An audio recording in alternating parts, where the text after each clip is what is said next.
Je vais dire coucou YouTube. Vous allez finir en VOD sur la chaîne du coup.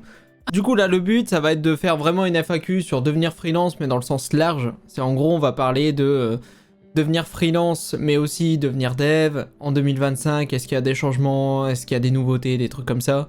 Côté statut, côté démarchage, gestion du temps, évolution professionnelle. Du coup, première partie, se lancer en tant que freelance. Du coup pour se lancer, t'as déjà 3 gros sujets que tu vas devoir gérer. C'est le choix du statut, le portfolio ou les références et après les premiers démarchages clients. Déjà pour le choix du statut, ce que je vous conseille c'est justement de vous faire conseiller. Donc faut vraiment pas hésiter à avoir un comptable et un bon comptable.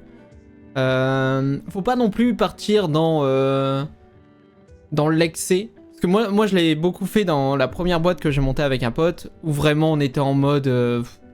on voulait tellement bien faire les choses qu'au final c'était overkill mais de ouf, tu vois, vraiment bien. Faites-vous conseiller mais partez pas en mode ouais il me faut un truc ultra carré parce que si demain j'ai des salariés, si demain je monte 3 projets, si je fais de l'investissement, si je fais plein de trucs, tu vois, tout organiser dès le départ, ça serait trop le bordel. Et au final nous c'est ce qu'on a fait dans la première boîte que j'ai montée. Tu te retrouves à galérer à trouver ton comptable, à galérer à dialoguer avec lui parce que au final même toi dans ta tête c'est pas clair du tout de ce que tu veux. Et tu vas commencer à anticiper des trucs qui vont peut-être soit se produire dans 3, 4, 5 ans, soit jamais se produire. Donc au final c'est vraiment ça complexifie de ouf ta recherche et ton choix de statut. Parce que t'es totalement perdu tu vois sur ce que tu veux. Donc du coup il y a plusieurs façon de faire. Soit vous partez par exemple sur une micro-entreprise parce que vous n'avez pas la possibilité de faire les optimisations avec le chômage ou les choses comme ça. Vous quittez votre CDI, vous vous mettez en micro. La première année, si vous dépassez le plafond, vous allez avoir un rappel. Après, la partie juridique, je vous laisse voir avec un comptable, vérifiez bien. Et du coup, micro-entreprise, c'est entre guillemets le plus opti si tu veux récupérer tout l'argent sur ton compte perso. C'est là où tu as le moins de taxes, en gros. Mais après, encore une fois, ça dépend de votre situation. Ça dépend si vous pouvez mettre des frais sur la boîte. Ça dépend de plein de choses. Parce que vous allez être freelance, mais en tant que développeur. Donc, il faut forcément acheter des iPhones ou enfin des téléphones si vous êtes dev Android. Faudra un PC ou un Mac pour dev. Faudra potentiellement du matériel. Faudra un bureau quand même adapté pour taffer. Parce que si en plus tu es en télétravail... faut quand même bosser dans des bonnes conditions, donc tu as quand même des charges que en micro-entreprise, c'est un peu moins adapté, on va dire, comme statut pour avoir des charges avec une boîte. De souvenir, tu peux récupérer la TVA si du coup tu dépasses le plafond en micro-entreprise, qui, je sais plus exactement, pour le coup là, le montant, je l'ai pas du tout, j'ai pas envie de dire de conneries. Mais en gros, tu factures sans TVA au début, et dès que tu dépasses le plafond, ou alors si tu es sûr de dépasser le plafond dans l'année, tu peux facturer direct avec la TVA. Et donc tu peux la récupérer sur certains achats. Donc ça c'est vraiment en mode, si vous voulez vous lancer sans trop d'optimisation, ou juste des optimisations sur la récupération d'argent de la boîte en argent perso, c'est le plus simple parce que micro-entreprise c'est vous-même la boîte. Il n'y a pas de différence entre personne morale et personne physique. Les clauses de non-concurrence et tout, renseignez-vous, mais le 3/4 du temps, elles sont bullshit. Genre, c'est pas... on vous les met dans les contrats, mais en fait, vu que vous avez pas de compensation financière ou que c'est pas correctement indiqué dans les contrats, il n'y a pas tout ce qu'il faut pour que la clause soit valide, dans 90% des cas, vous pouvez la faire sauter parce qu'en fait, elle est mise là par défaut et elle est pas forcément bien appliquée pour les devs ou autre. Donc, juste renseignez-vous. Après, il y a 2 gros statuts qui sont majoritaires, ça va être la SASU et le URL. Donc SASU, c'est une SAS, hein, simplement t'es tout seul. Donc c'est une société par action simplifiée unitaire. Pas de conneries. Je me suis lancé en impro sur un truc que j'étais pas sûr. Mais normalement, c'est ça. Donc en gros, c'est une SAS, mais où t'es tout seul. Et URL, c'est une SARL, mais où t'es tout seul. Donc c'est pareil, c'est juste les mots sont adaptés vu que t'es solo dans la boîte. Donc SASU, c'est plus opti si tu joues sur le côté dividende, mais t'es plus taxé sur les salaires. EURL, c'est plus opti sur les salaires, mais t'es un peu plus taxé sur tout ce qui va être impôt société, les choses comme ça. Après, t'as des différences aussi au niveau de l'assurance. Donc tout ce qui va être, enfin assurance au sens très large. Quand je dis assurance, c'est dans le sens chômage, indemnité, tous les trucs global que tu payes quand t'as un salaire. Bah, t'as des différences entre SASU et EURL. C'est pour ça que je vous dis de bien vous faire conseiller, parce que vous pouvez demander à quelqu'un qui est freelance et qui va vous dire « Ah bah moi je suis en SASU, genre ça me convient trop bien, le statut est incroyable, j'ai un peu optimisé pour avoir un peu moins d'impôts sur tel ou tel truc, et du coup c'est trop bien. » Et en fait vous allez vous dire « Bah vas-y, il me dit que c'est trop bien, je vais faire pareil. » Et au final, au vu de votre situation, genre c'est pas du tout la bonne chose à faire, tu vois. Peut-être que c'était 100 fois mieux de faire EURL, mais vous vous êtes pas fait conseiller, vous avez juste copié quelqu'un qui est freelance, et du coup ça vous handicape de fou. Après vous pouvez faire un passage de SASU en EURL ou inversement, il n'y a pas de souci. Juste vous allez avoir des frais sur un truc où bah, si vous aviez pris le temps au début de vous faire conseiller, bah, tu vois ça aurait été bien quoi. C'est un peu dommage de payer sur un truc que tu aurais pu bien faire dès le départ. Donc juste ça, au niveau du statut, prenez le temps.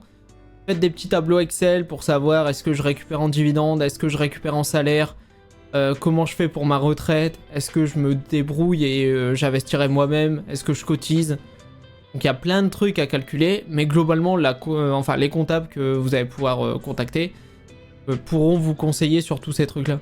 Vous pouvez même leur demander une fiche, un simulateur, pardon, pour résumer, bah ok, je veux autant de salaire. C'est quoi le mieux sous SASU ou sous EURL. Franchement, cette partie-là, faites-vous bien encadrer, bien conseiller. C'est vraiment ultra important.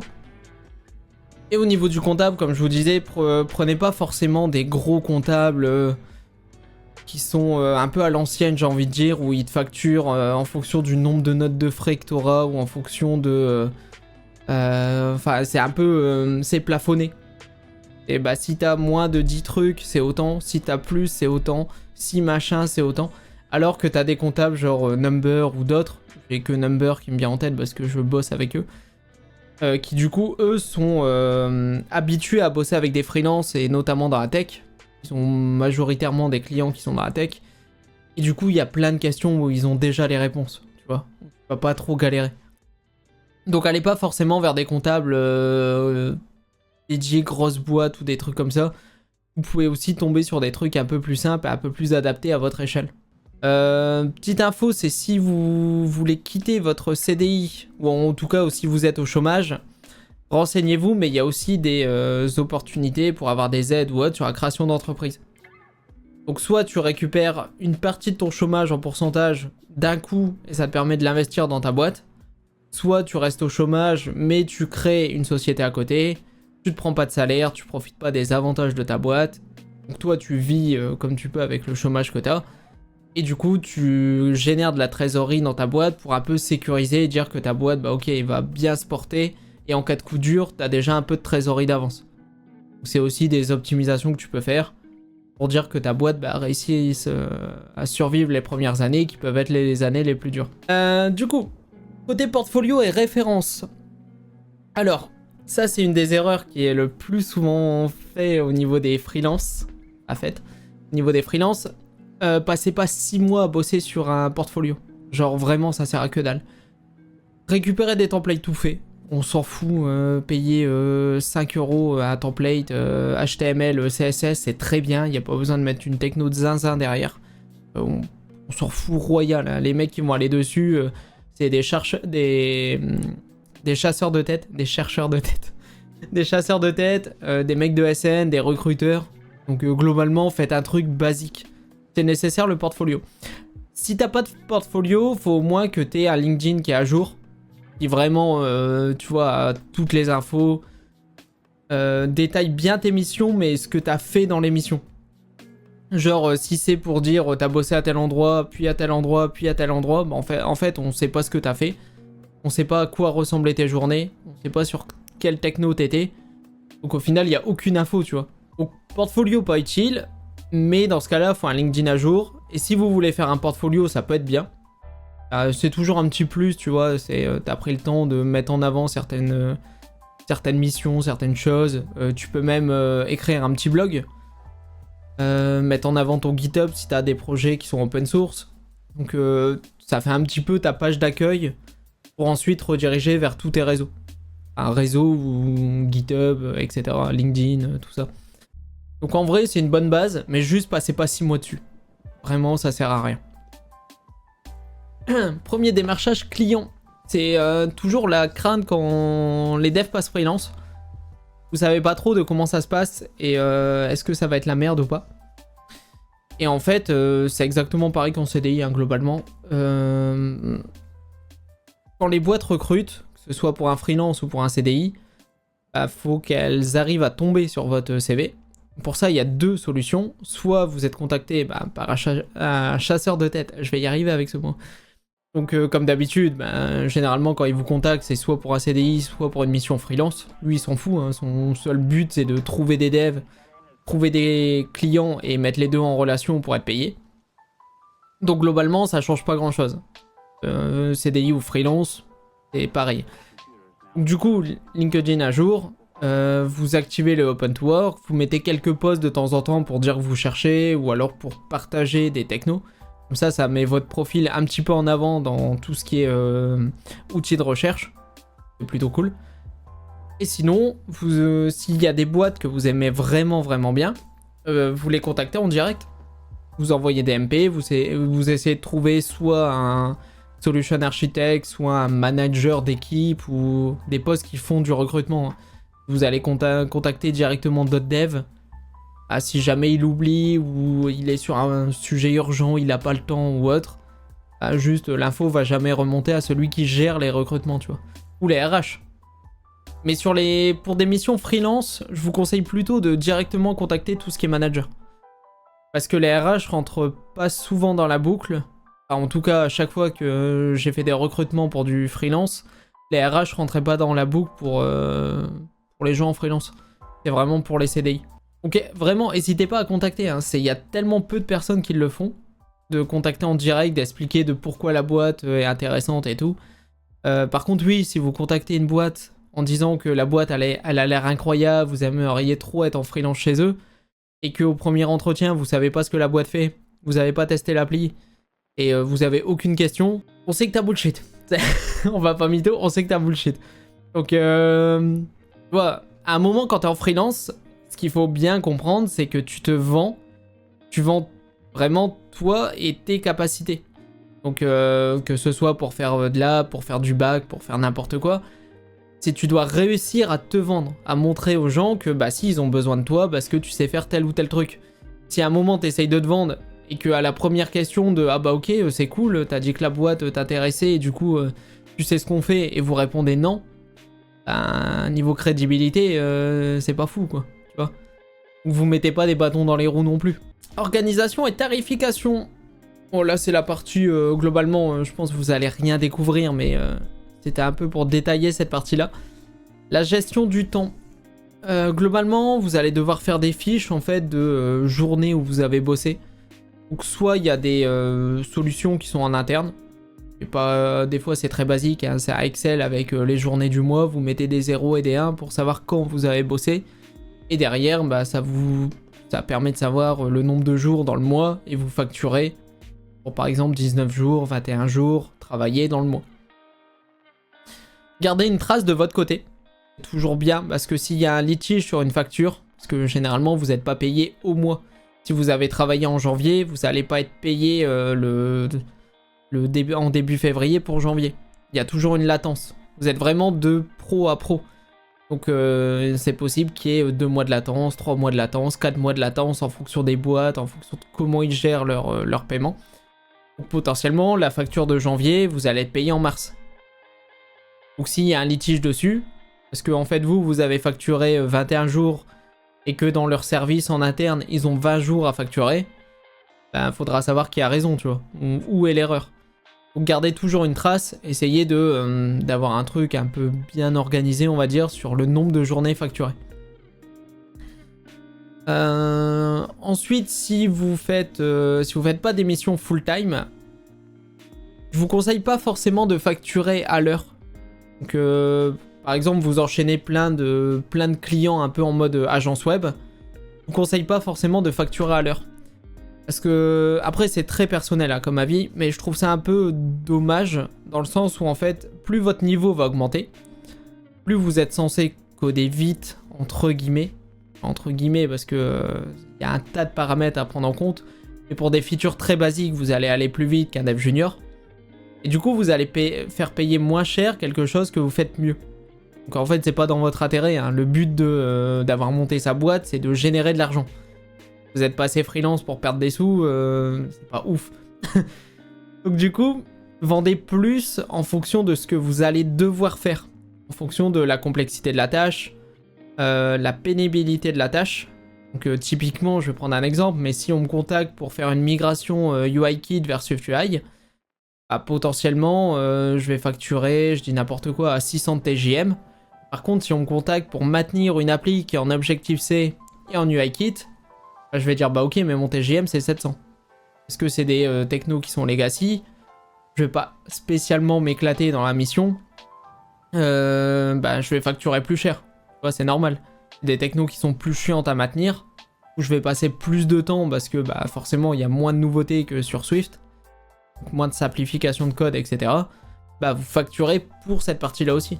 Quand vous définissez un TJM, c'est pas il est d'autant et il bougera plus jamais. Au contraire, justement, c'est vous gérez votre boîte, c'est à vous de vous tenir au courant du marché, de vous dire bah ok, en fait les prix ils ont évolué, soit à la hausse, soit à la baisse, et du coup bah tu dois t'adapter au marché. Tu peux pas genre définir un prix en 2024 et en 2030 t'as toujours le même TJM, ça marche pas.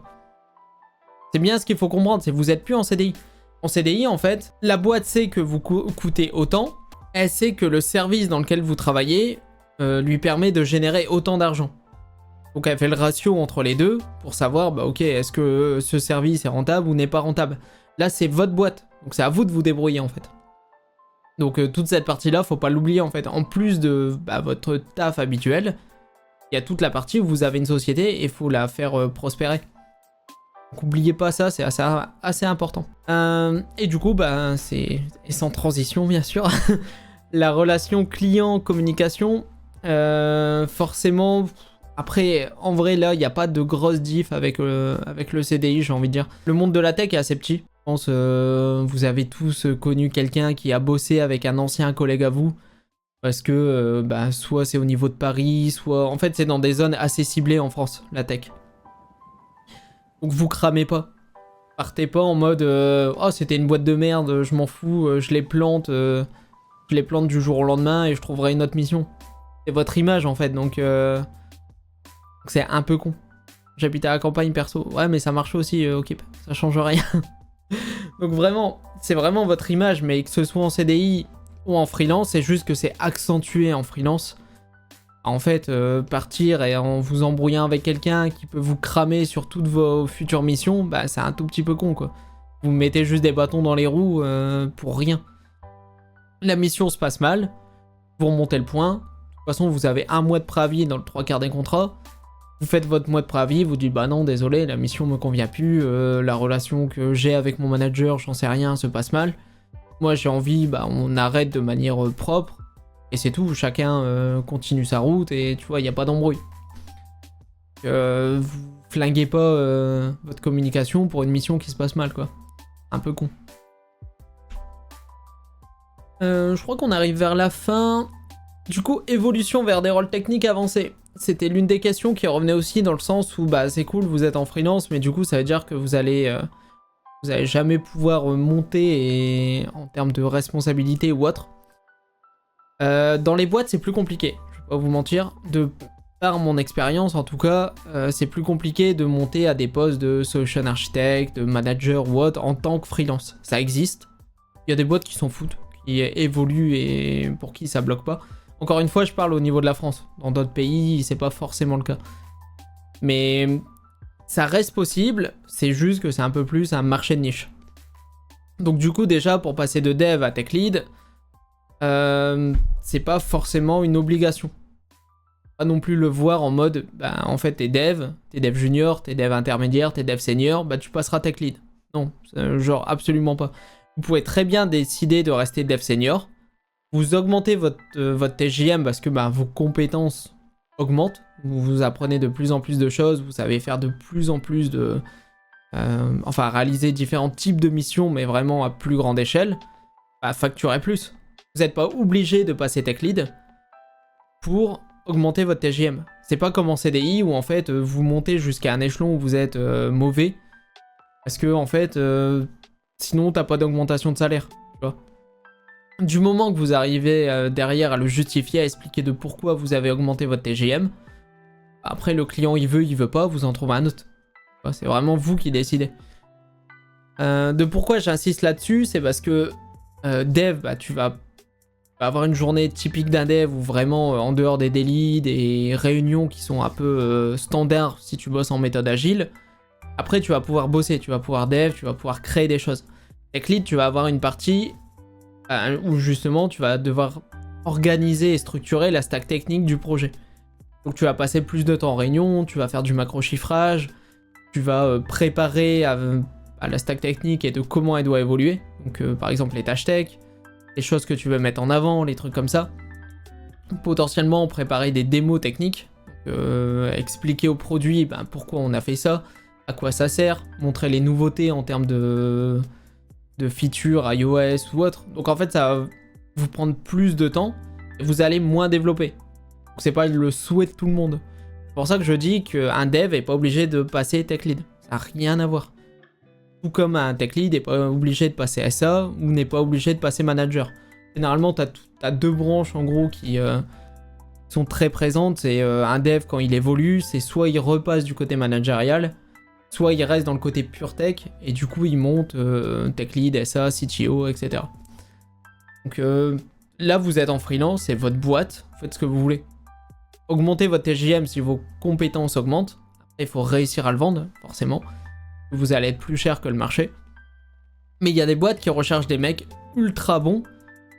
Et même si le marché est à 500 et que eux ils vous payent 1000, ils s'en foutent en fait. Ils veulent vraiment un mec ultra qualifié.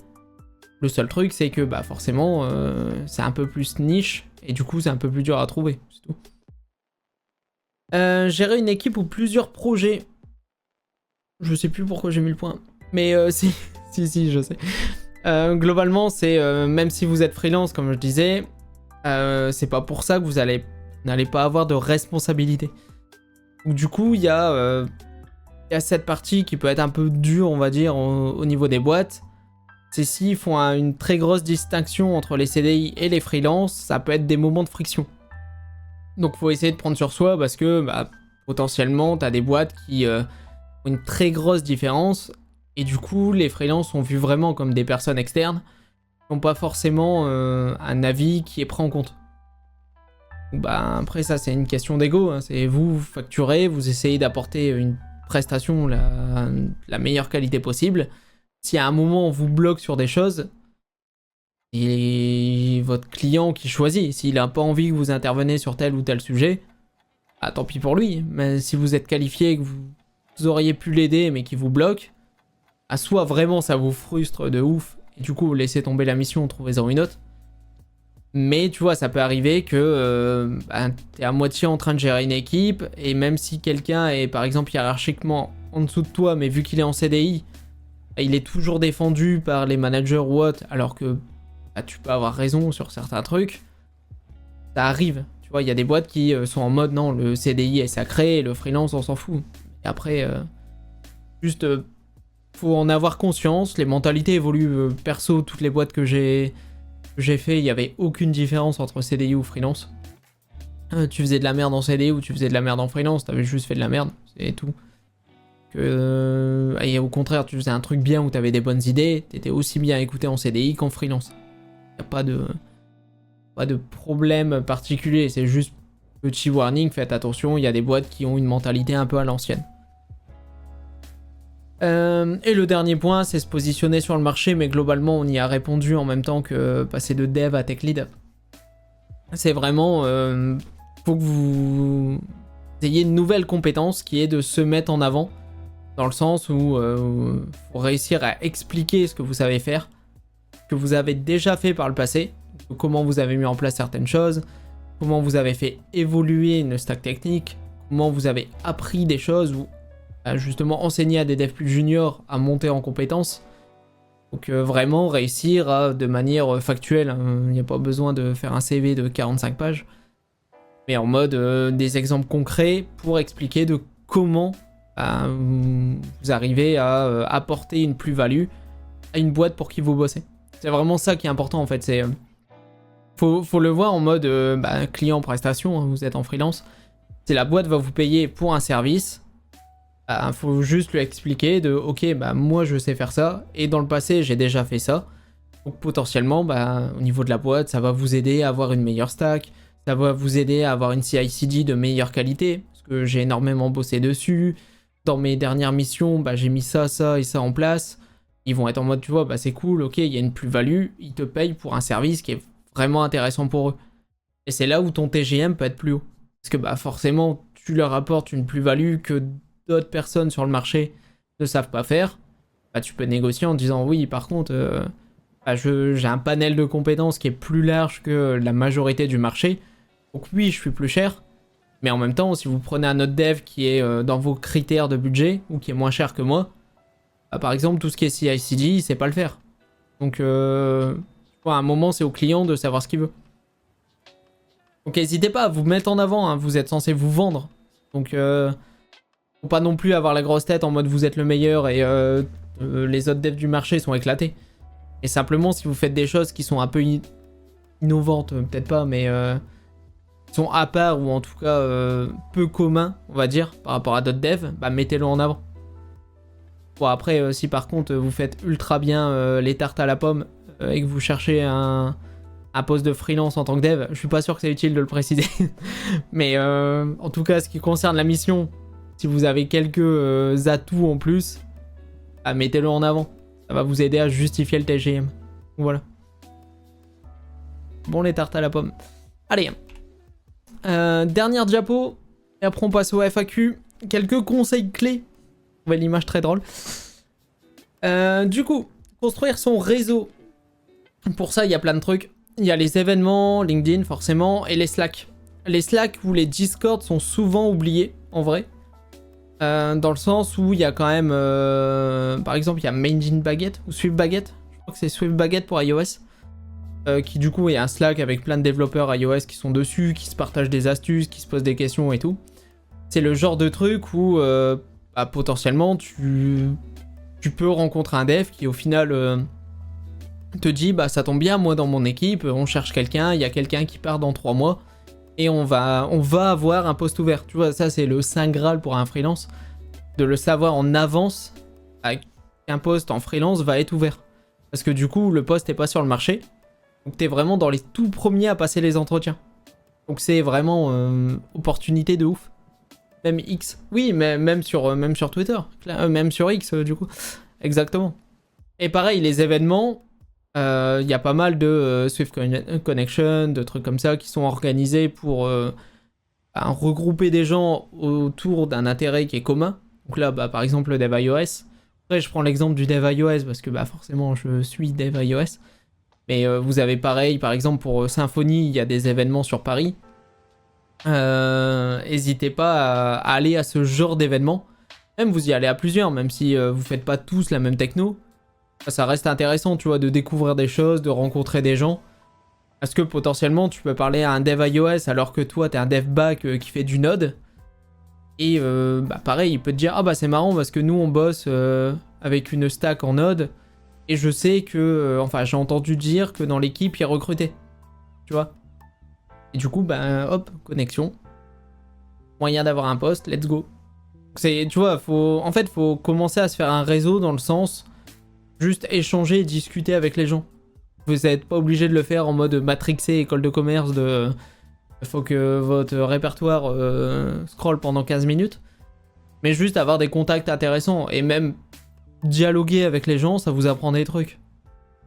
Et on est quand même dans un métier où la tech évolue tout le temps, où il y a plein de nouveautés. Potentiellement, un dev back peut d'un seul coup se prendre d'amour pour le dev iOS parce que au final, il vient de découvrir Swift. Lui, il était resté en mode Objective-C, c'est éclaté. Et du coup, il se dit putain, mais c'est trop bien, je vais tester de faire des applis. Et potentiellement, bah, apprendre une nouvelle techno et passer de dev back à dev iOS. Tu vois, rien ne l'empêche. Donc c'est pour ça, continuez d'échanger, juste de communiquer, de partager votre passion. Pour la majorité des devs, quand même, c'est quand même un métier de passionné. Le nombre d'heures qu'on doit se former en continu, exactement, c'est le point d'après. Pour le coup, c'est ultra important. C'est l'un des points les plus importants, je pense, du conseil. Le fait de se former en continu. En gros, quand vous êtes en CDI, potentiellement, vous pouvez vous reposer un peu dans votre zone de confort en vous disant, bah, de toute façon, je vais faire 30 ans dans cette boîte et je compte pas bouger. Bien que le jour où vous retombez sur le marché, ça va vous faire tout drôle. Mais tu vois, potentiellement, tu peux rester dans ta zone de confort en te disant, bon bah ok, ma stack technique, c'est ça. Elle a pas l'air de bouger, on fait une update tous les 3 ans. Bon, tu vois, tranquille. Par contre, quand t'es en freelance, tous les 3 ans max, tu vas devoir trouver une nouvelle mission. Parce que les missions longues ne durent pas plus de 3 ans, normalement. Législation, tout ça, je vous laisserai poser vos questions à ChatGPT. Mais du coup, ben, faut rester en alerte. Parce que s'il y a une WWDC, par exemple, pour les devs iOS, je parle, qui sort et qui, bah, par exemple, si on remonte le temps, t'explique que maintenant Swift vient de sortir, c'est un nouveau langage et toutes les apps vont pouvoir être dev en Swift, et que toi t'es en mode oh, une nouveauté, je m'en fous, le marché de toute façon il recrute quand Objective-C pour l'instant, donc je verrai ça plus tard. Ah c'est bien, sauf que le jour où les postes ouvrent en Swift, bah, ils vont te demander déjà une certaine expérience, que généralement les boîtes sont toujours décalées avec la sortie des technos. Parce que bah, t'as le temps que le parc se mette à jour, t'as des versions d'iOS qui sont en restriction ou autre. Pareil pour le bac. C'est pas parce qu'il y a une nouvelle version de Node.js qui sort que potentiellement toute la stack va être mise à jour.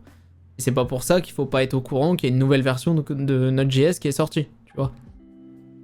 Donc continuez de vous former, de faire des tests. On est en 2024, ça m'arrive encore d'arriver à des entretiens où j'ai des devs iOS qui me disent bah moi SwiftUI j'ai toujours pas testé. En mode ouais mais c'est chaud, tu vois. Ok, l'excuse de ma boîte fait de l'UIKit et elle voulait pas migrer, bah soit, mais fais un projet perso. Tu vois, je sais que les devs ont pas forcément le même temps à côté.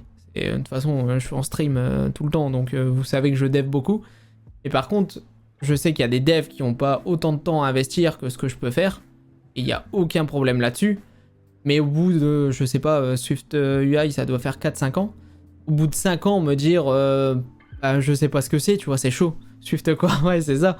Mais tu vois, premier degré, tu peux pas me dire en fait que t'as pas eu le temps de tester en 5 ans. Je veux bien que t'aies pas envie de passer 15 heures en plus de tes 35 heures de taf à tester des technos et tout. Je suis 100% d'accord, t'as une vie de famille, t'as envie de voyager, t'as envie de faire plein de trucs, t'as d'autres passions, t'as le sport qui te prend énormément de temps. Tu vois, aucun problème, c'est chacun fait ce qu'il veut de sa vie. Mais si en 5 ans t'as toujours pas testé une techno sur un projet perso, bah viens pas te plaindre en te disant ouais mais c'est bizarre, je trouve plus de mission. Ah ouais mais ça commence à être compliqué. Yo Itachouille, salut.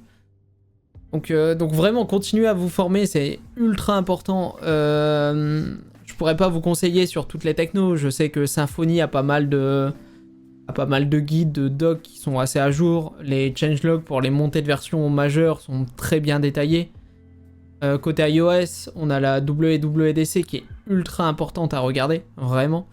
Les vidéos qui en découlent derrière sont super bien expliquées la majorité du temps. On a des codes d'exemple. On a vraiment le détail partie par partie des nouveautés. Prenez le temps de les regarder. Regardez pas toutes les vidéos de la DubDub. Vous en avez plus de 100 par année. On s'en fout. Regardez pas tout.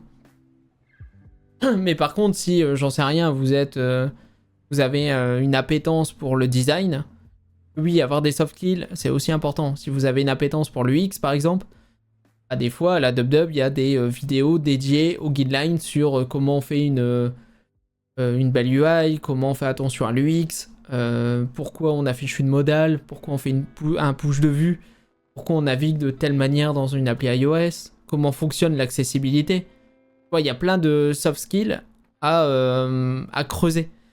Se former en continu, c'est pas uniquement sur votre techno de cœur. C'est aussi tout ce qu'elle peut entourer. Avoir une légère appétence pour le design, c'est ultra bien vu. Si t'as besoin de parler avec le dev back qui gère l'API que toi tu requêtes et que tu sais même pas comment fonctionne un back-end, même en très grosse maille, tu vois, c'est dommage. Savoir qu'il a une BDD, que le back-end fonctionne en API REST et comprendre ce que c'est API REST, comprendre ce que c'est GraphQL, même si c'est du back, toi d'un point de vue front, il y a une utilité à comprendre ça, tu vois.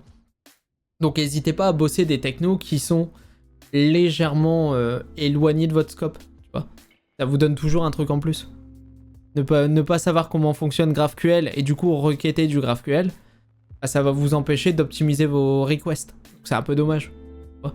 Il y a plein de choses comme ça en fait, faut juste être curieux, mais la majorité des devs qui deviennent devs, tu vois, sont curieux de base.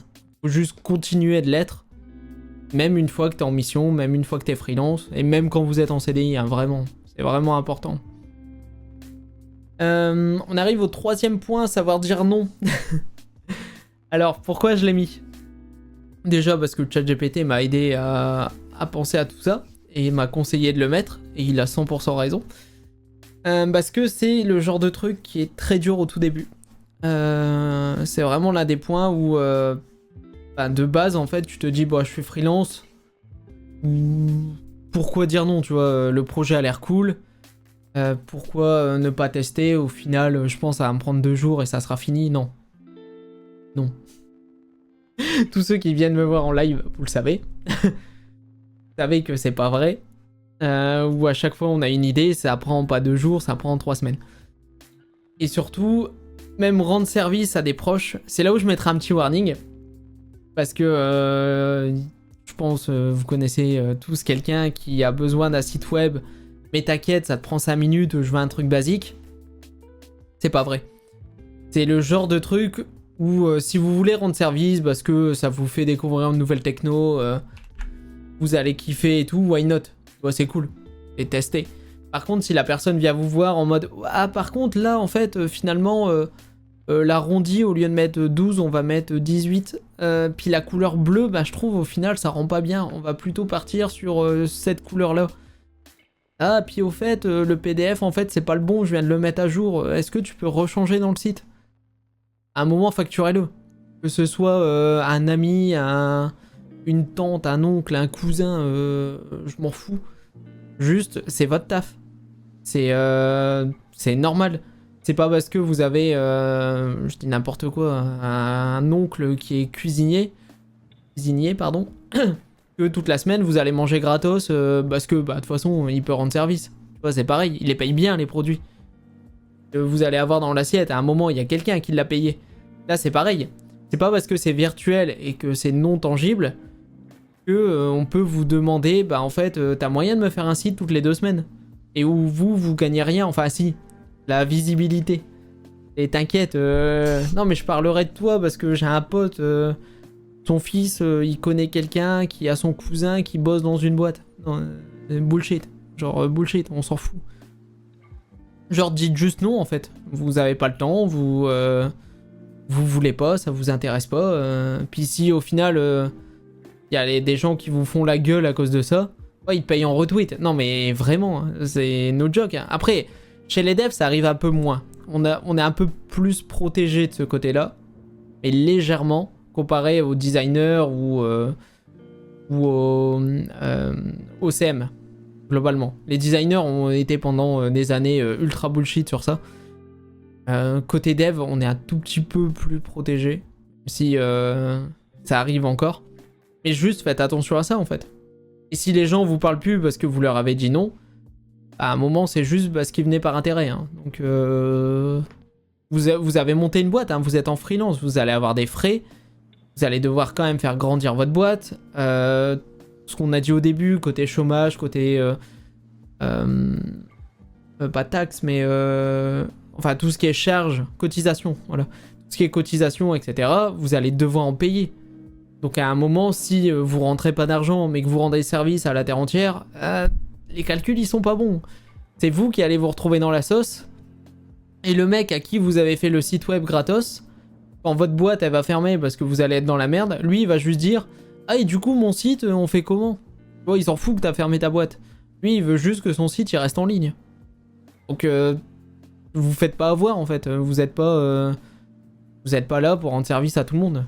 Et à un moment, il faut être un minimum égoïste, vous avez monté une boîte, vous avez des responsabilités. C'est en votre nom, hein, c'est quand même, vous avez créé un truc, faut savoir l'assumer derrière, tu vois.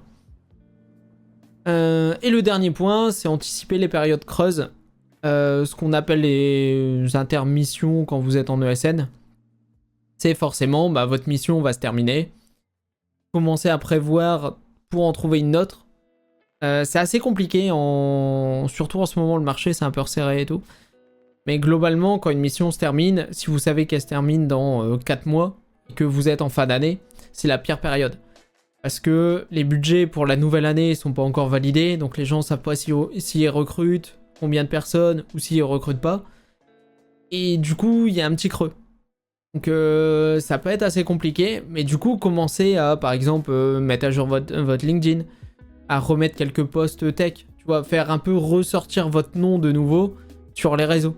Commencez à augmenter votre visibilité, à communiquer à quelques collègues qui sont déjà partis de votre boîte pour dire ah bah c'est cool mais moi en janvier je cherche une mission, est-ce que t'as entendu parler de quelque chose? Donc il y a pas mal de choses à faire en amont, surtout pour les périodes creuses où les budgets sont pas validés, c'est très chiant. Et après, bah forcément, si c'est une période un peu moins creuse où vous êtes, par exemple, mois de février-mars en train de chercher une mission, bah du coup, quelques semaines, enfin même un mois avant, je pense un mois avant c'est bien. Commencez déjà à faire des entretiens. Un mois et demi avant, ça va. Je pense si c'est dans 3 mois, les gens ils vont juste vous dire bah ouais, mais dans 3 mois, moi j'ai besoin de quelqu'un là, tu vois. Si la mission elle est ouverte, il va pas attendre 3 mois alors qu'il y a déjà des gens sur le marché qui sont disponibles. Mais je pense un mois et demi, un mois, ils peuvent attendre. Tu vois. Le temps que tu passes les entretiens, que tu sois validé et tout, il va rester 3 semaines. Bon, ils vont pas forcément bloquer en disant ouais bon ok 3 semaines ça peut passer. Donc voilà, c'est juste anticiper en fait. Et vous êtes plus en CDI en mode il y a quelqu'un qui vous dit quoi faire. Là c'est à vous de initier les choses et de vous dire bon ok ma fin de mission elle arrive, je fais quoi? Comment je m'organise? Comment je retrouve une mission? Et inversement, vous pouvez très bien vous dire, bah je fais une intermission de 2 mois, j'ai envie de chiller un peu. C'est votre boîte, hein. Regardez votre trésorerie avant quand même, histoire d'être sûr de ne pas vous dire, bon je vais chiller 2 mois. Et d'avoir un appel de la comptable, c'est marrant, il y a plus de rentrée d'argent. Donc organisez-vous quoi, c'est juste ça. Et du coup on arrive plus aux questions. T'as commencé direct freelance ou t'es passé par un CDI? Je suis passé par un CDI, j'étais à 9 ans à peu près d'XP avant de passer freelance. Et après, c'est un très bon point parce que je l'ai pas mis dans les slides. Mais il y a aussi une question de savoir pourquoi vous voulez passer freelance. Soit c'est vraiment juste pour gagner plus entre guillemets. Globalement, c'est assez vrai. Mais il y a toute une partie où par exemple de pourquoi je suis passé freelance après plus de 9 ans de CDI. C'est parce que je voulais créer des projets à côté. Donc en CDI, je pouvais déjà le faire, il n'y a aucun problème, hein. Tu peux créer des projets, tu fais ce que tu veux. Mais typiquement, tu vois, quand là, je suis payé au niveau des missions, l'argent arrive dans ma boîte, et je peux utiliser cet argent pour, par exemple, payer de la pub, pour mettre en avant une appli que j'ai dev en perso, enfin, au sein de ma boîte. Et du coup, essayer de faire un peu plus grossir cette app-là, grâce à l'argent des missions. Tu vois, avant d'être imposé, avant de payer des cotisations, avant de payer plein de trucs, bah, au moins j'utilise l'argent pour essayer de lancer quelque chose à côté. Quand t'es en CDI, tu peux le faire, mais en fait, t'as déjà tout payé. Donc, c'est ce que vous voyez sur votre fiche de paye entre le salaire brut et le salaire net. C'est cool, mais si de base, t'es à 4000 brut et du coup, ça te fait 2005 net, tu vois, tu perds déjà toute une partie où tu te dis, c'est con, parce que l'argent, j'aurais bien aimé l'utiliser pour essayer de faire grossir un projet. Avoir un peu d'XP, c'est bien, parce que le freelance, quand même, c'est des sociétés qui payent une prestation. Donc payer une prestation de quelqu'un qui est freelance, c'est un peu plus dur à trouver. C'est pas impossible, il y en a plein qui y arrivent, hein. Il y en a plein qui sortis d'école, passent freelance en direct, et se vendent ultra bien. Du coup ça match, ils arrivent à trouver des missions, mais par contre, c'est pas forcément simple. Junior freelance ça existe, du coup oui, Tux, ça existe, c'est un peu plus dur à trouver. Après c'est comme d'hab, c'est en fonction de la techno, c'est en fonction du marché. C'est en fonction de est-ce que tu veux faire du télétravail, est-ce que tu vas aller sur site, est-ce que tu es prêt à te déplacer, est-ce que tu es sur Paris, tu vois, il y a énormément de choses. Et du coup, quand vous souhaitez passer freelance, posez-vous les questions de pourquoi vous le faites en fait. Pourquoi vous allez créer une boîte, pourquoi quitter votre CDI. Tu vois, j'aime pas les messages qu'on peut voir sur LinkedIn en mode en CDI, t'es prisonnier, en freelance, tu fais ce que tu veux, tu peux bosser de n'importe où et tout. Non, c'est pas vrai. Si ton client te demande d'être sur site, tu vas être sur site, c'est tout. Il n'y a pas de je suis freelance, je fais ce que je veux. Après, il y a des choses qu'il n'a pas le droit de vous imposer. À aucun moment, il peut vous dire bah non, en fait, il est 17h30, il est pas 18h, tu pars pas des bureaux. Il n'y a pas d'horaire à vous imposer. Vous êtes en freelance, vous faites ce que vous voulez. C'est votre société, c'est vous qui gérez comme vous voulez. Par contre, s'il y a une réunion qui est prévue, vous pouvez pas dire bah je me casse. Enfin, vous pouvez, mais en mode faut le faire en bonne intelligence, tu vois. Et tu vas pas non plus flinguer la mission. Sinon, juste il va dire bah ok, on arrête. T'as fait beaucoup de boîtes en freelance, t'es passé par des ESN pour les trouver. Pour l'instant, je suis à ma 2e mission en freelance. Donc, première mission, j'ai fait 3 mois, mais c'était dans une boîte où j'étais avant. J'ai pas fait... Enfin, je pouvais être renouvelé, mais on n'était pas sûr, machin. Et j'avais une opportunité à côté sur une mission longue, donc Accor Hotel. Et du coup, je suis parti chez Accor. Donc, où là, c'était une mission longue de 3 ans. Et pour les grosses boîtes, l'inconvénient, c'est que généralement, il faut être connu des achats. Le service achat, c'est ceux qui gèrent tout ce qui est facturation. Je dis pas de conneries. Et du coup, ce service-là, en gros, connaît, on va dire, plusieurs ESN ou plusieurs porteurs de... Ah, je sais plus comment ça s'appelle. Mais en mode, en gros, il y a des boîtes qui sont déjà référencées, on va dire, au niveau de l'entité pour qui tu veux bosser. Et donc, ils te demandent généralement de passer par ces intermédiaires-là. Apport d'affaires, exactement, merci. Et du coup, vu qu'ils sont déjà référencés et qu'ils veulent pas s'amuser à chaque fois à référencer les freelances un par un, ils te demandent de passer par un intermédiaire qui lui va prendre ça comme. Ah oui, d'ailleurs en parlant de TJM, chose importante, vous avez 2 manières de négocier un TJM. Et c'est le genre de truc qui est très très souvent oublié. Si vous voulez augmenter votre TJM, parce que le marché a évolué, parce que vous avez plus de responsabilités ou autre, négocier avec le client, c'est la manière la plus habituelle, on va dire. Négocier avec votre manager ou autre en disant bah ok, je suis à tel TJM, moi je veux monter à autant. Mais par contre, si vous avez un intermédiaire entre les deux, vous pouvez négocier la prime que l'intermédiaire prend. C'est ultra important. Parce que potentiellement, vous pouvez très bien être à 500 de TJM dans votre poche, mais l'intermédiaire prend, j'en sais rien, 120 TJM. Donc tu vois, il y a une grosse marge de négo. Et au lieu d'aller négocier avec le client, parce que vous êtes à 500, mais lui il paye, je sais plus combien j'ai dit, on va dire 500 et 100, pour être plus simple. Du coup, lui il paye 600, il va vous dire bah non, moi je paye déjà 600, je vais pas t'augmenter à 650, tu vois, c'est déjà beaucoup. Par contre, vous allez peut-être pouvoir négocier par exemple 620, et en plus négocier avec l'intermédiaire en disant bah non, par contre, tu me prends plus 100, tu me prends 80. Et du coup, vous avez augmenté votre TGM de 40, en négociant 20 d'un côté et 20 de l'autre.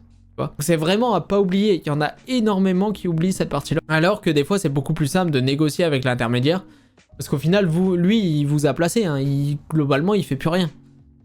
Allez, si l'intermédiaire fait bien son taf, il prend des nouvelles, savoir si la mission se passe bien et tout, mais en dehors de ça, c'est vous qui taffez. Hein. Aujourd'hui, de ce que tu vois, tu dirais que le marché côté iOS est poussé vers les seniors en freelance. Genre 3-5 ans d'XP, ça peut passer. C'est très variable en fonction des missions. Là où ça s'est complexifié, après encore une fois, je parle uniquement de ce que j'ai vu, de l'expérience et de ce que j'entends, tu vois, sur les différentes personnes qui recrutent. Les juniors, c'est assez compliqué en freelance. Parce que ça reste cher, un junior, en termes de TJM. Et du coup, quitte à payer cher, autant prendre un intermédiaire ou un senior. Les intermédiaires, ça va. C'est pas aussi compliqué que les juniors. Et c'est vrai que t'as beaucoup de missions où ils cherchent des seniors. Mais en fait, c'est vraiment avoir les bonnes logiques généralement quand tu souhaites être recruté. C'est-à-dire que tu sais expliquer ton code, tu sais expliquer de pourquoi tu devs de cette manière. Si on t'explique une nouvelle façon de faire, bah t'arrives à t'adapter, t'arrives à comprendre ce qu'on te demande. En fait, c'est plus la réflexion du dev qui est importante que vraiment la partie purement XP. Tu peux avoir des devs qui ont 12 ans d'XP, mais qui ont fait des boîtes où ils faisaient énormément de TMA. Que de la maintenance d'appli, où tu changes des couleurs, tu mets à jour... tu corriges des bugs, tu mets à jour des images, tu vois des trucs où t'apprends rien d'un point de vue tech. Et même s'il a 12 ans d'XP, bah un mec qui a par exemple 6 ans d'XP, il est meilleur que lui. Donc en fait, c'est plus le côté réflexion et de comment t'arrives à expliquer les choses qui est vraiment important. Je dirais qu'il faut combien de côtés avant de se lancer si jamais on trouve pas de mission.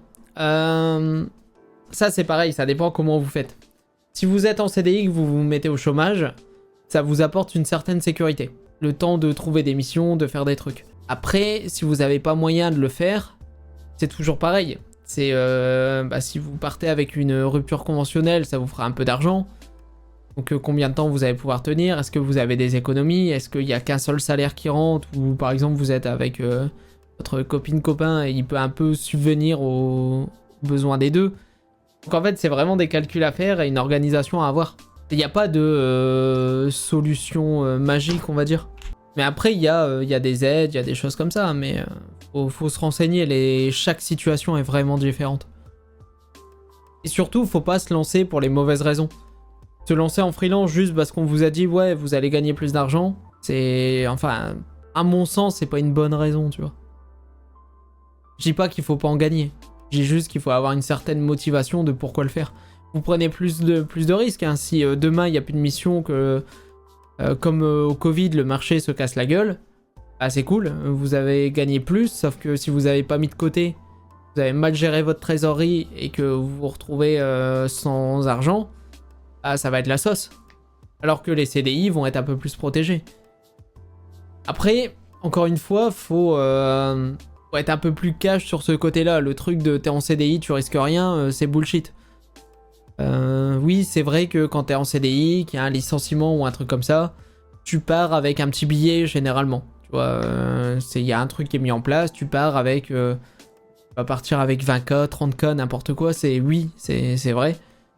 Mais à côté de ça, le mec qui était en freelance, s'il a correctement géré sa trésorerie, bah lui, les 20K ou les 30K de côté, il les a depuis bien longtemps, tu vois. Donc en vrai, c'est là où en fait, faut pas écouter les deux extrêmes. En mode CDI, c'est la sécurité et jamais rien va vous arriver, c'est trop bien.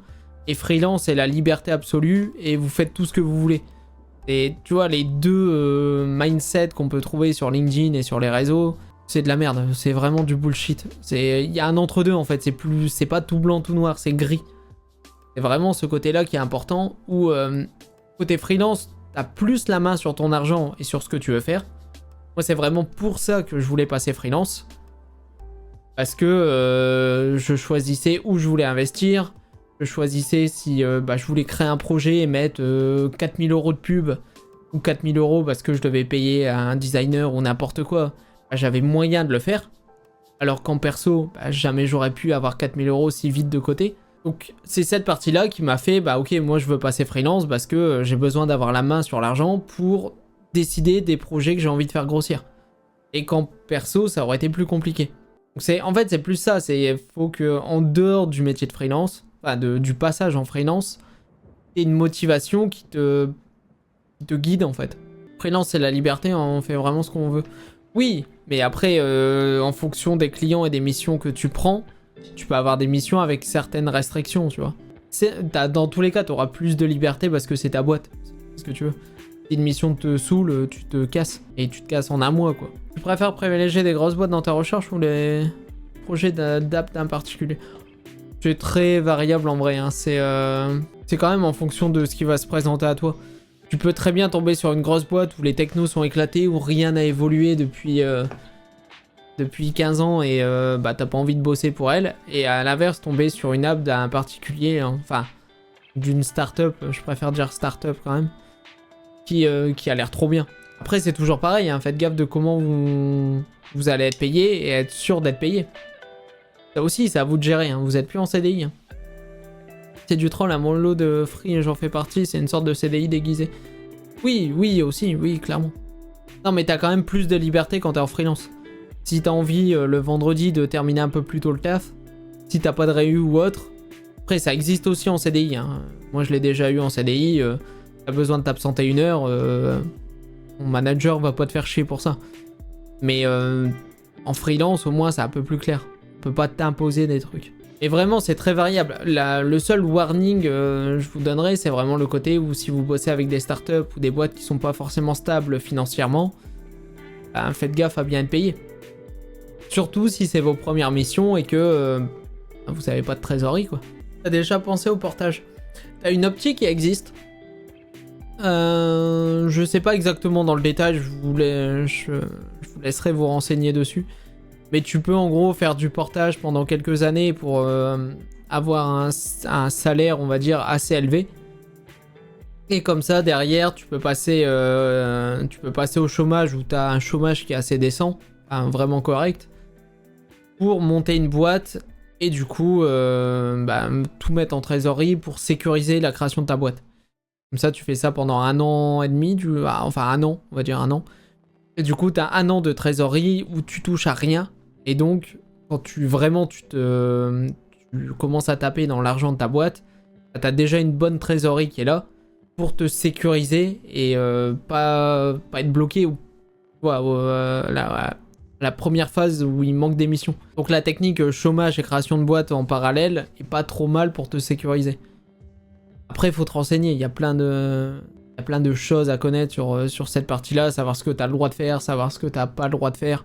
C'est pour ça je vous disais au début de la FAQ, vraiment trouver un comptable qui vous conseille bien, c'est vraiment important. Et comment pour construire ton réseau et pour décorer les de Malte par exemple? Moi j'utilise beaucoup LinkedIn en vrai. Là pour l'instant j'ai pas encore énormément d'XP en freelance, mais globalement j'ai à chaque fois été contacté sur LinkedIn.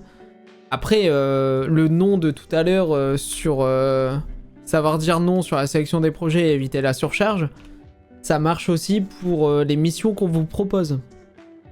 Je sais que c'est très stressant de passer free.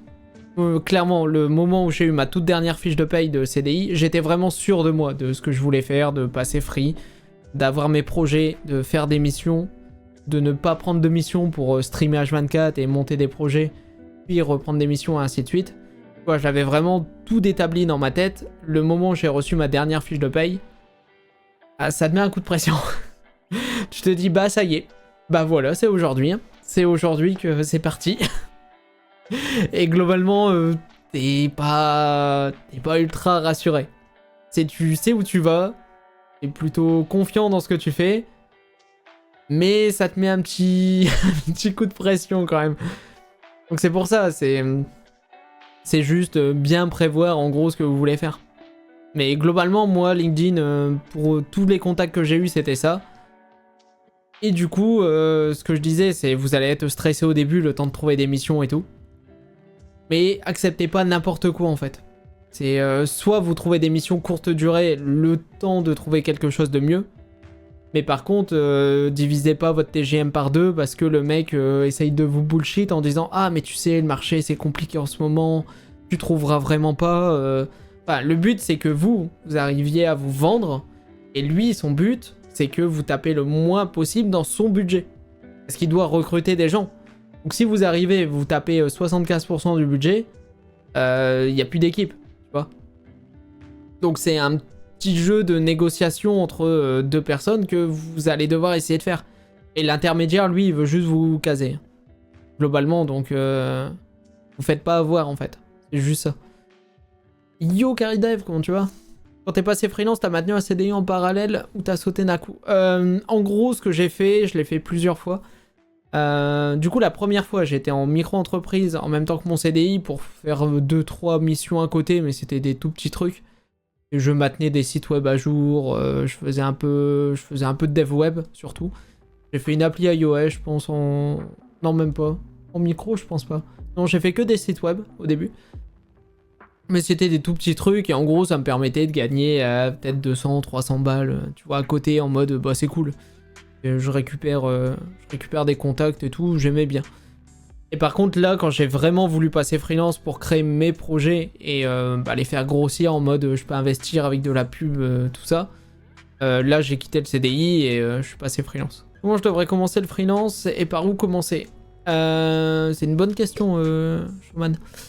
En gros, de comment tu devrais commencer le freelance, c'est voir avec ta situation. C'est ce que je disais juste avant, en fonction de si t'as des économies, si t'as des aides possibles, des choses comme ça, faut que tu te renseignes. Dans un premier temps, c'est aller parler à un comptable.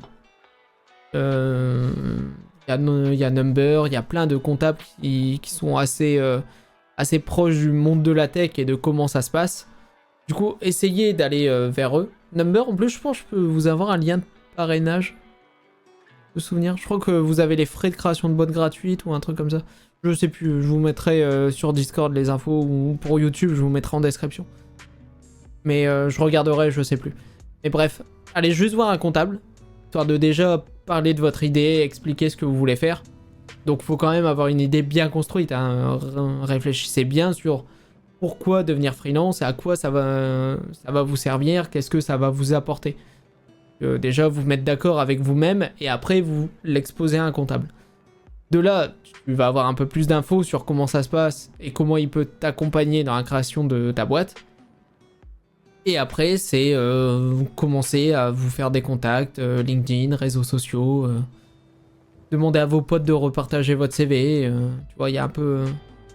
mettre un peu tout le monde dans la boucle, quoi. Il n'y a pas de solution magique, c'est vraiment...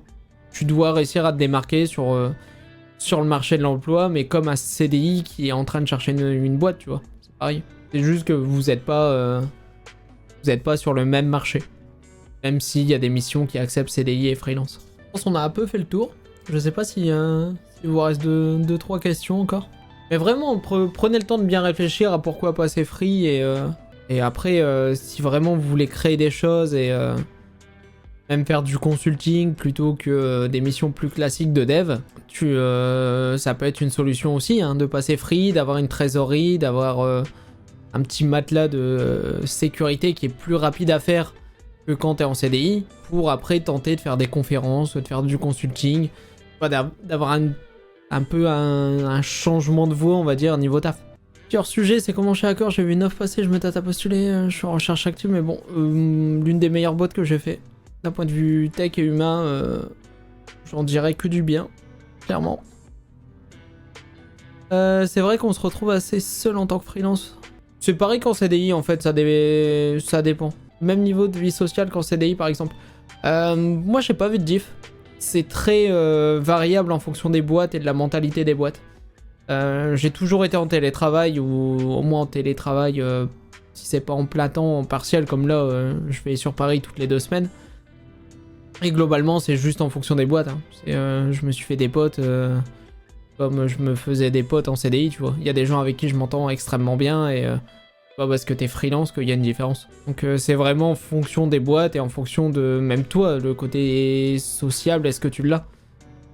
C'est pas ton contrat qui définit de comment tu te comportes avec les gens, tu vois.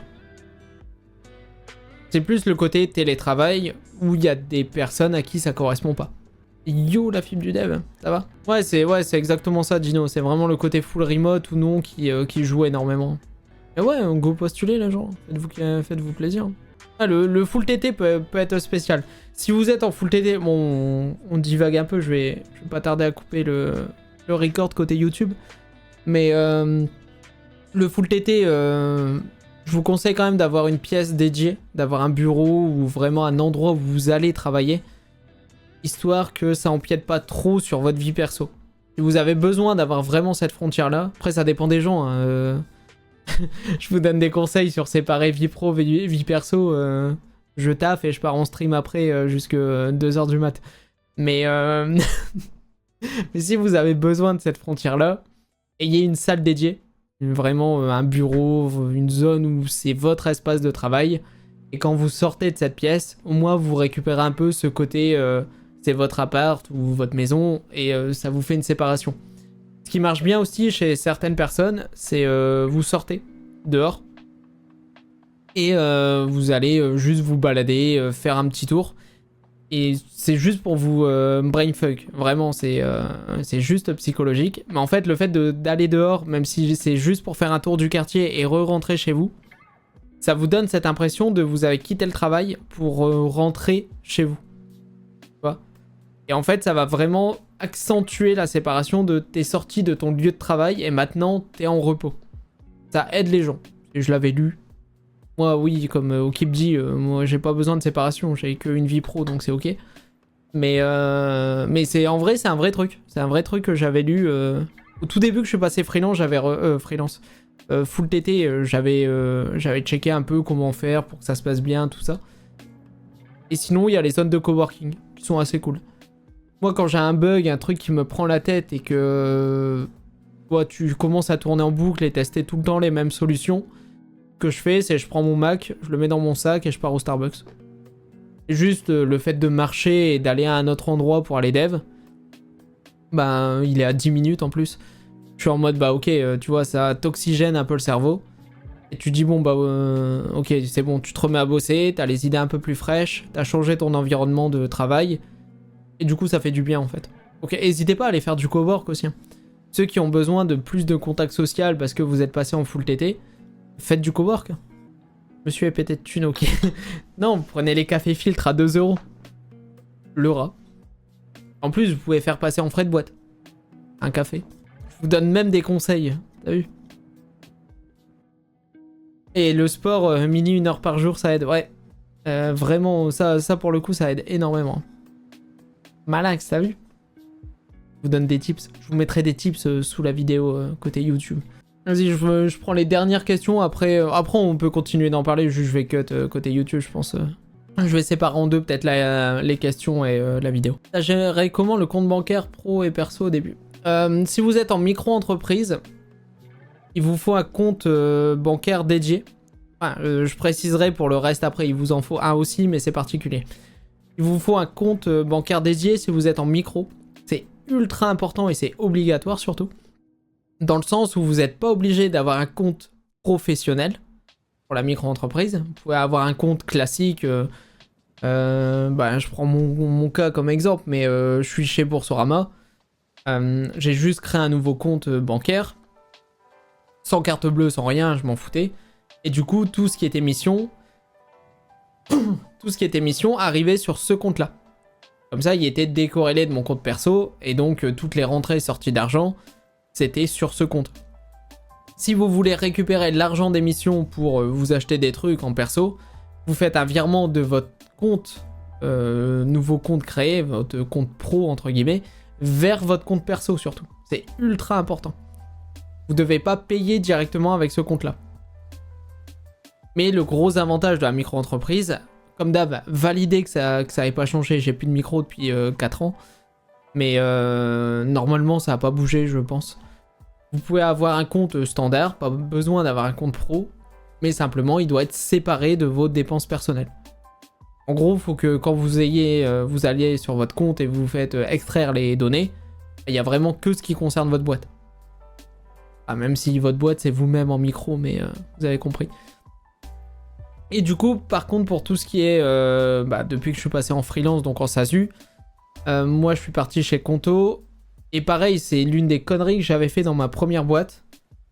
On voulait une banque physique parce qu'on s'est dit avoir un conseiller, c'est important et tout, tu vois. Tout. Ah, on était un peu matrixé sur le côté, on voulait vraiment bien faire. Au final, c'était une catastrophe. C'est genre... on a galéré avec un conseiller qui comprenait pas tout, qui voulait juste nous vendre... J'exagère le trait, mais limite nous vendre des assurances vie et des cartes bleues gold, alors que c'est pas du tout ce qu'on avait besoin, tu vois. Et c'est juste que le 3/4 des banques physiques et des conseillers en banque physique, c'est des marchands, c'est pas des conseillers bancaires. Tu vois. Et ils sont là juste pour remplir leur quota et te vendre des trucs. Donc vraiment, faites au plus simple, sécurisez quand même, faites les choses bien. Ça, faut pas déconner entre les deux. Mais vous prenez pas la tête en mode banque physique, comptable physique, grosse structure et tout, c'est bullshit. Vraiment, c'est bullshit de ouf. Et partez plus sur du dématérialisé si c'est une bonne idée, je trouve. et avec des gens qui sont spécialisés dans le domaine où vous allez bosser. Donc les comptables qui ont l'habitude de bosser dans la tech, si vous faites de la tech, les comptes bancaires simplifiés où vous payez pas une fortune pour avoir une carte bleue.